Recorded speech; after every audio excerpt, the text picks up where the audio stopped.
This is Lisa from Mobile Tech Review, and today we're going to look at an HP Business Ultrabook. This is the HP EliteBook 820, 12.5-inch display available with Windows 7 or Windows 8 for you retro types and businesses that still need Windows 7. And here's the neat thing about it. It's actually a really nice looking machine. You know, usually business Ultrabooks are pretty bland. HP brings a lot of their consumer styling here, and we're going to look at it now. So this is the HP EliteBook 820. EliteBook is, well, their business line of machines and their nicer line of business machines. Technically, it's the EliteBook 820 G1. Somehow G1 seems to get tacked onto a lot of the EliteBook names. First thing you're going to notice about it is, well, it's 12.5 inches, so it's not really huge, and 12.5 inches is the new 13 inches maybe for business Ultrabooks. The ThinkPad, Lenovo ThinkPad X240 is also 12.5 inches, for example. The Dell XPS 12 is 12.5 inches, but it's not ugly. It's not the skinniest thing you've ever seen in the world, but there's a good reason for it, and you'll like that. But it's got some styling to it. It has a matte magnesium alloy lid to it. It looks pretty good. The blacked out HP logo, so it's not too ultra flashy there. Got some tapering to the sides, and notice the complex lines here. It's kind of nice the way it's not just a simple black box. For a business machine, good looking. Again, not super skinny, but why is that? Well, here's the neat thing. You know how in an Ultrabook you can never get inside these things. Even the ThinkPad X240, you got to unscrew a whole lot of Phillips head screws. You feel like you're not really being invited in there. HP says, go ahead, knock yourself out. Right here we have the bottom, and up here we have a release switch.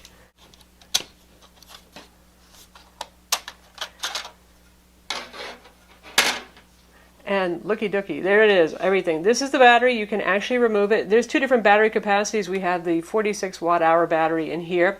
So you can pop that. As you can see, there's little release latches. So it's not your traditional style removable battery. Obviously, it is still swappable. There's your 2.5-inch SATA hard drive. You can get this with a conventional spinning hard drive or an SSD drive.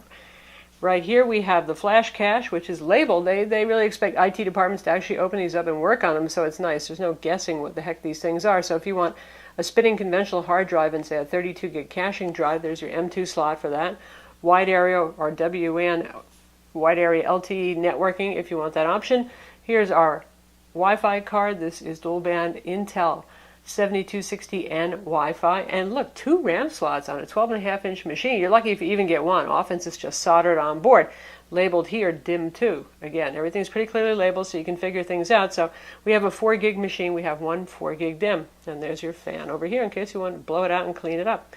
So that's why it's a bit thicker, to allow access to your internals. So I know a lot of you who watch this are more interested in consumer line notebooks, but you say you'd love to have things like easily upgradable internals, more ports. So, you know, for some of you, the business notebooks really might be a better bet, especially something like this ElitePad 820. So inside, thoroughly modern Ultrabook, 4th generation Intel Haswell Ultrabook 15-watt CPUs, your choice of Core i3, i5, or i7. You can get one with vPro or without, the usual i5-4200U, clocked at 1.6 gigahertz. Dual core, that's what we have inside here. As you saw, we have 4 gigs of RAM, and this one has a 180 gig SSD. That's the Intel SSD. You can get it with a variety of different SSDs or a 500 gig, 7200 RPM spinning hard drive with or without that flash cache. Now, in terms of ports, well, knock yourself out here. There's a lot of ports on this thing. Obviously, some ventilation here.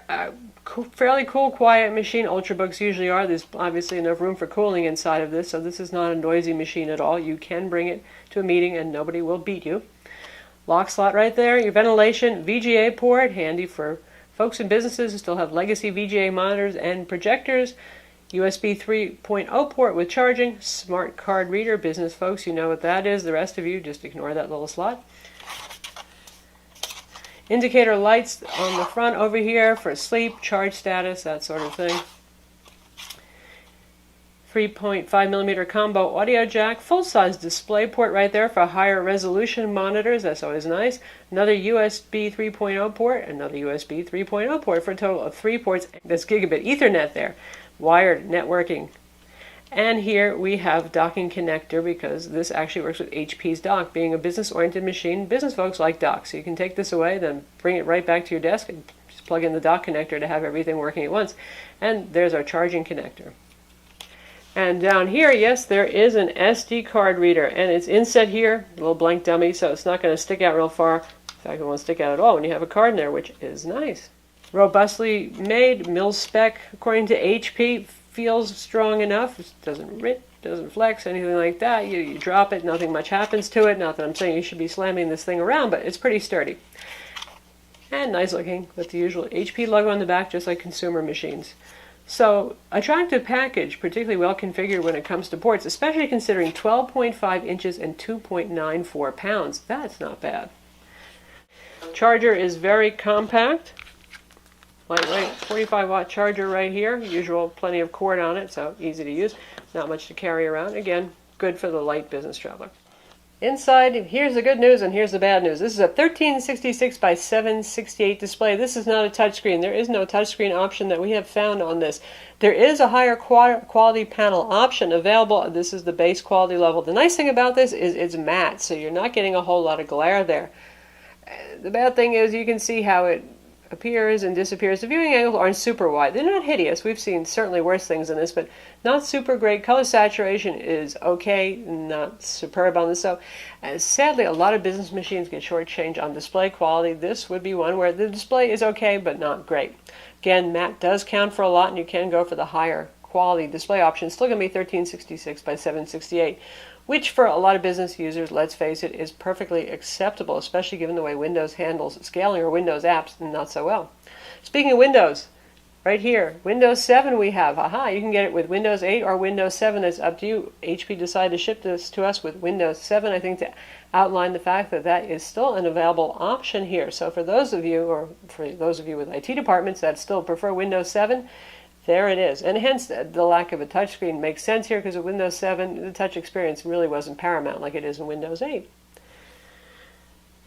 Unlike the ThinkPad, the display does not go all the way back. That's as far back as it goes. And if we lift it up here, you can see HP does a good job with keyboards, generally speaking. This one's nice and firm. It does not flex a whole lot. It has backlighting, which just came on. It's a little bit hard to see in good lighting, but there, I'll turn it sideways so you can see it now. Anyway, nicely laid out keyboard, very comfortable. Everything's where you expect it to be. FN key to actuate your multimedia functions, your volume. There's even a microphone on-off button here. Again, business-oriented kind of stuff. And here we have a wireless on-off and a mute button, usually important to business users.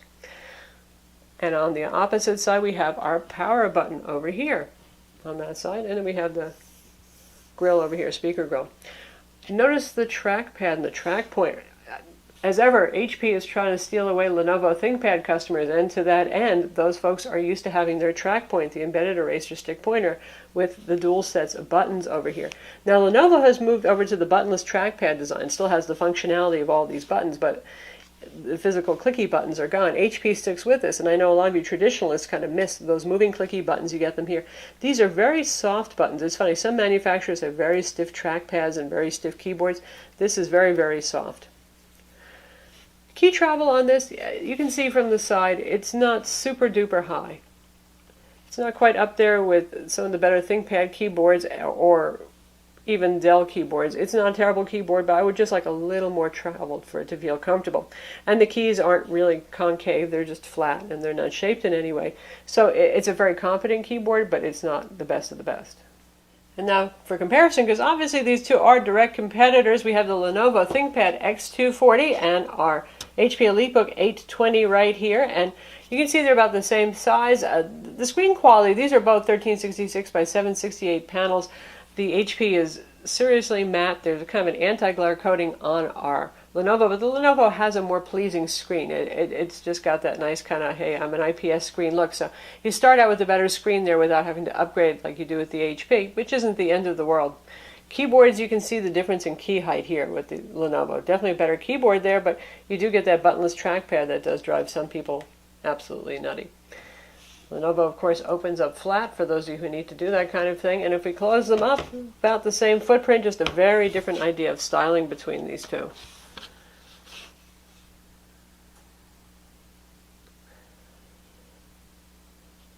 Both have rigid designs of ThinkPads using carbon fiber on the top and a roll cage and magnesium for the top cover as well.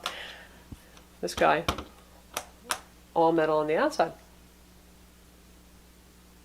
And guess what? They're priced about the same. The ThinkPad X240 doesn't get quite as inexpensive for the base model, but normally configured. Say you get an i5-42 or 4300U on these 4 gigs of RAM and a SSD drive, you're looking at about the same price. HP has quite a few security features. Again, it's a business-oriented machine. It should. We have the fingerprint scanner right here. Friendly location for your right-handed people. Trusted platform module inside. We have BIOS protection, and we have something here on the screen that says HP Trust Circles. Now, this isn't something out of Meet the Fockers with their Circle of Trust. This is actually a software feature where anybody only people, let me put it that way, who are in your contacts list can actually access files on this computer. So a way to try to stop hackers from stealing data off of your drive. Now inside, this is an Ultrabook, just like you would expect. A full Windows 64-bit. Again, your choice of Windows 7 or Windows 8. If you get it with Windows 7, you actually get Windows 8 with downgrade rights to Windows 7. So here we have IE web browser, and let's test out video playback so you can see what that looks like, and so we can hear the speakers. And we'll look at our Galaxy Note Pro 12.2 review. Speed is perfectly good, 1366 by 768, so you're not seeing a whole lot on the screen at a time if you're used to full HD displays, but most business users, poor business users, they're not. I'll bring it up to 720p, so that's pretty loud. So this is it, the Samsung Galaxy Even at 50% volume, it's pretty loud. A lot of words in that title. Samsung is a wordy company, aren't they? And some folks have accused them of gadget spam. They do make an awful lot of products, and particularly now, tablets in every single... Not bad at all for a business notebook. If you're going to be giving PowerPoint presentations with audio or anything like that, the speakers are actually pretty darn tolerable on this. And HP does have a good heritage in putting nice speakers in laptops thanks to their commercial line of Envy laptops and so on. And in addition to dual band Wi-Fi in here, an optional WWAN LTE 4G if you want it, you have Bluetooth 4.0 inside.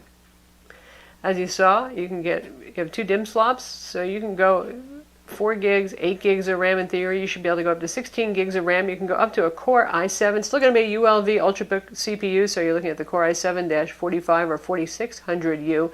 And if you want to go up to that, then say you want to get an SSD drive as well, you're looking at around $1,400 or so. So how about battery life? As you saw, we have the 46 watt hour, the larger battery option. Both of those are inside under the bottom cover there, and so far we've been managing between 7.5 hours on a charge, which isn't bad. It's not a wildly bright display, and it's not high resolution, so that certainly isn't a drag on this. And this is an Ultrabook with Ultrabook CPUs and Intel HD 4400 integrated graphics.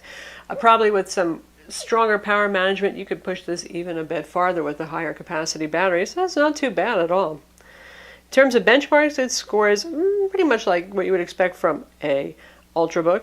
PC Mark 7, 4018. Now we see 45 to 4900 often on the Core i5, so that's a little bit lower, but that's also because it's running Windows 7 too, and it has the Intel 180 gig SSD, which is a fine SSD, but not as fast as some of the newer SSDs that are available. W Prime at computed pi in 24.8 seconds. That's pretty par for the course, maybe a teeny bit slow, but not bad. Geekbench 3. 2395 single core and multi-core 4647. That's actually quite a strong score there. Good on Geekbench 3. And let's check out the SSD score next. And here's how Crystal Diskmark Benchmark scored the SSD drive.